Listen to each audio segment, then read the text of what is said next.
For today's video guys, mga siloy, clarification lang no sa OG offset transmission flat one side. Meron akong nasabi dito na medyo nagkamali ako. Ito, kasi ginawa kong 4 ito eh. Tapos 6 cm, so kung ima-minus mo yan, maging 2 cm, so mali na. Mali pala guys, kasi ang bunganga nito dito is 3. Yan. 3. Yan o, 3.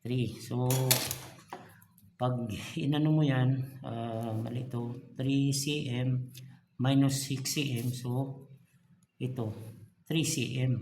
So, nagtatriangulate tayo ng 3 cm. Yan lang yung pagkakamali mo guys. Kaya, pasensya na. Medyo naano lang ako. So, salamat guys. Yun lang. Peace.